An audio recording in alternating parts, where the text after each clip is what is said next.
right, this is game one of my over the board tournament that I played about a month ago. Let's go ahead and review it. I played as white pieces. And of course, we start with d4. We are a London system player. Haters are going to hate regardless, so just do you. And here we have a bit of a copycat variation, and here we start to deviate. Now, I know that his bishop is coming here on d6, and my normal reaction here is just to bring it back, with the idea that if they decide to take, which in this case they actually do, we end up with a rook on an open H file, and that's very nice. All right, and here I decide to offer, he brings the knight out, and here I decide to offer an exchange, which they decide to take. Of course, they double up my pawns here. Well, I choose to allow them to double up my pawns here, and the reason being, I fully plan to go for a pawn break on the E file. So after these moves that I played very quickly, I decide to bring my rook here, and I think my intent is quite obvious. I'm hoping to push my E pawn to E4 and eventually E5 if he lets me. I didn't quite understand why he moved the knight to B6. And so we go for our first push, and here we are already threatening that fork to either win, well, to win the knight, because obviously he's not going to let his queen get taken. And here he plays H6 to my surprise. Now, I think I understand why he played that. I'm assuming that he wanted to prevent my knight from hopping here, and maybe eventually here forking his queen and rook. So that's my guess. Of course, here we proceed to fork the pieces, and we pick up the knight. All right. So at this point, I decide to improve my knight, as the other knight is currently unable to kick me out. He gives me a check, and I decide to actually block with the rook here, because I feel like it is allowing my piece to progress in its development. And let's continue here. He brings his queen back. We bring our queen to a more active square. Here, he moves his knight back and is offering an exchange, and I wasn't quite interested in this.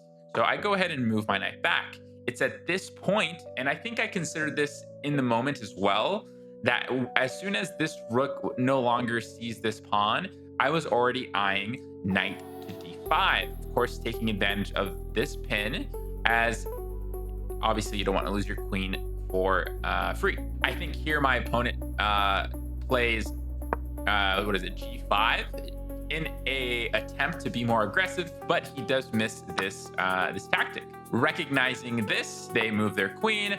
I, of course, move my knight back to safety. They line up the rook here, and here's where I see another tactic.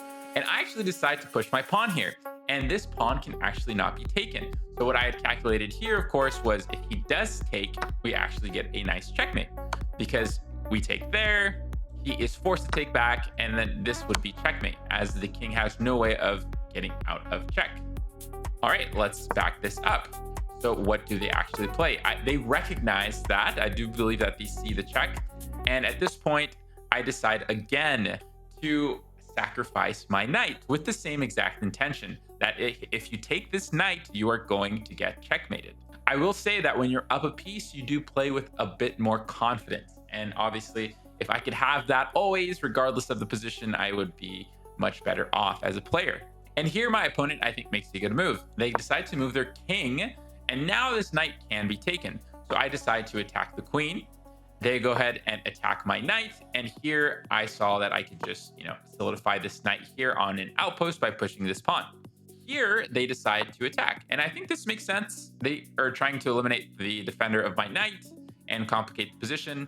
I here, again, attack the queen, and I don't know if it was time or if when you already blundered in a game, it's easier to blunder again. Kind of like in boxing, if you get hit, you're very likely to get hit again. And so they take my pawn, and of course I take the queen. And at this point, the game is simplified. They take my rook. I just bring my king out of check. And at this point, we are just simplifying the position. Trading down pieces here. I am up 4 points of material. I get my queen to safety. They eat up a pawn. I throw this check in. I eat another pawn. And here my opponent throws in this check, but again, a bit careless and maybe a bit discouraged. They blunder their knight. And at this point, I actually can't even take because they resign. And I think this was a great first game for me. getting the over the board jitters out, having to worry about annotation, and just having to play in front of somebody. Always a different experience, and honestly, a bit intimidating. But great first game nonetheless. And we will see you tomorrow for our game 2.